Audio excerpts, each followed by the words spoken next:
تسلیم بروہی کا افسانہ 2 کپ چائے۔ پہلی بار وہ دونوں ایک دوسرے کے روبرو ایک ہی ٹیبل کے گرد بیٹھے تھے۔ انتظار کی شدت کی وجہ سے اس کا تازہ چہرہ مرجھانے لگا تھا، مگر بقول اس کے کہ انتظار اگر پسندیدہ شخص کا ہو تو سکون دیتا ہے، پھر شاید وہ پچھلے 4 گھنٹوں سے اسی سکون کو محسوس کر رہا تھا۔ مگر اب جب اس کو اس کے انتظار کا پل ملنے والا تھا، اس کا پسندیدہ شخص اس کی آنکھوں کے سامنے بیٹھا تھا، تو وہ اس پل کو حقیقت سمجھنے سے قاصر تھا۔ اس کو یقین ہی نہیں آ رہا تھا کہ جو لڑکی اس سے دور بھاگتی تھی آج اس کے روبرو بیٹھی اس سے باتیں کر رہی ہے۔ وہ اس حالت کو سمجھ نہیں پا رہا تھا، یا شاید خود کو نارمل کرنے کی کوشش کر رہا تھا کہ اس لڑکی کے سامنے وہ نروس نہ ہو۔ اس کی آنکھوں کی چمک بتا رہی تھی کہ وہ آج بہت زیادہ خوش ہے، مگر عجیب بات یہ ہے کہ سوشل میڈیا پر ہونے والی یہ دوستی آج دونوں کو ایک دوسرے کے سامنے لے آئی تھی۔ رسمی گفتگو کے بعد وہ بات کو بڑھاتے ہوئے پوچھنے لگا، کیا کہیں گی آپ؟ جی کچھ نہیں، وہ بن سوچے کہ گئی، کچھ تو لینا ہوگا آپ کو۔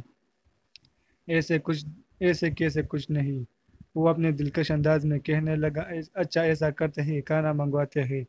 حریم جو پہلی نظر میں دل خار کے بیٹھی تھی، ادھر احمد کا بھی ایسا ہی حال تھا۔ پہلی بار وہ ایک دوسرے کے روبرو بیٹھے تھے، مگر ایسا محسوس ہو رہا تھا کہ دونوں کئی سالوں سے ایک دوسرے کو بہت اچھے سے جانتے ہیں۔ نہیں کھانا نہیں، ابھی میرا من نہیں، کیونکہ آنے سے پہلے وہ اپنا پسندیدہ چاکلیٹ پراٹھا کھا کر آئی تھی۔ وہ ایک مضبوط لڑکی جو بہت زیادہ مشکلوں کا سامنا کر کے یہاں تک آئی تھی۔ وہ جس قبیلے جس خاندان سے تعلق رکھتی تھی اپنے حدود بہت اچھے سے جانتی تھی، مگر وہ یہ کب جانتی تھی کہ ایک اجنبی انسان جس کا ایک میسج کرنا بھی اس کو گوارا نہیں تھا، آج ایک جھلک میں ہی اس کی ساری مضبوطی کو پاش کر گیا تھا۔ اب جب قدرت دونوں کو ایک ہی شہر میں ایک ہی جگہ پر ایسے آمنے سامنے لے آئی تھی، تو دونوں کیسے ایک دوسرے کی نظروں کو سنبھال پاتے؟ اس بات سے وہ دونوں بھی بے خبر تھے کہ کیا ہو رہا ہے ان کے ساتھ، اور اس طرح کیوں عجیب سی بے چینی والی کیفیت ہو رہی تھی۔ چائے تو پینا پڑے گی آپ کو میرے ساتھ، اب چائے پینے سے بھی منع نہیں کرنا، اس نے بات کو جاری رکھتے ہوئے کہا، کیونکہ وہ اس بات سے اچھی طرح سے واقف تھا کہ جو ادب سے وابستہ ہوتے ہیں شاعری کے ساتھ ساتھ ان کو چائے سے بھی محبت ہوتی ہے۔ پھر چائے سے تو اس کو بھی عشق تھا۔ چائے کا سندیسہ سن کر اس کی آنکھوں کی چمک بڑھ گئی۔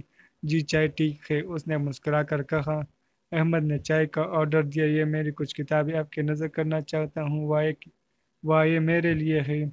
اس کی آنکھوں کی چمک مزید بڑھتی چلی گئی۔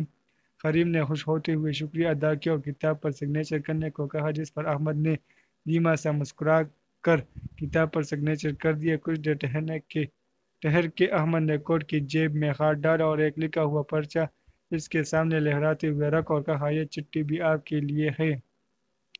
پھر کوڑا کاغذ دوسرے جیب سے نکال کر اس کے سامنے رکھتے ہوئے کہا، یہ بھی آپ کے لیے، اور آخر میں ایک سلور کلر کا بال پین جو اس کے ہاتھ میں تھا، جو احمد نے شاید ابھی تھوڑی دیر پہلے خط لکھنے کے لیے خریدا تھا، جس سے وہ چٹھی لکھ چکا تھا۔ پین کو ہاتھ میں لیے تھوڑی دیر اس کو دیکھا، پھر حریم کی طرف بڑھاتے ہوئے کہا، یہ بھی آپ کے لیے ہے۔ اس پر دونوں ہنس پڑے۔ دونوں کو کہکہوں کی آواز سے ہال گونج اٹھا۔ چائے والا چائے ٹیبل پر رکھ چکا تھا۔ اس نے چائے کا کپ ٹرے سے اٹھا کر احمد کے آگے رکھ دیا۔ لے جی آپ کی چائے۔ دونوں نے چائے کے کپ ہاتھ میں لیے دوبارہ باتیں شروع کر دی۔ حریم کی چائے ابھی گرم تھی، جسے وہ ٹھنڈا ہونے کے انتظار میں پھونکے مار رہی تھی، جبکہ احمد کو گرم چائے پسند تھی۔ دونوں باتیں کرتے ہوئے چائے پی رہے تھے۔ چائے جب پسندیدہ شخص کے ساتھ بیٹھ کر پینے کا موقع مل جائے تو گرم اور بازاری چائے بھی مزیدار اور یادگار بن جاتی ہے۔ دونوں کی گفتگو جاری تھی۔ سچ کہتے ہیں کہ ادب سے وابستہ لوگوں کی باتیں بھی ادبی ہوتی ہیں۔ قلیل وقت میں بھی دونوں نے کئی عنوانات پر باتیں کی، کبھی کسی شاعر پر، کبھی کسی کتاب پر، کبھی کسی شاعری پڑھ کے۔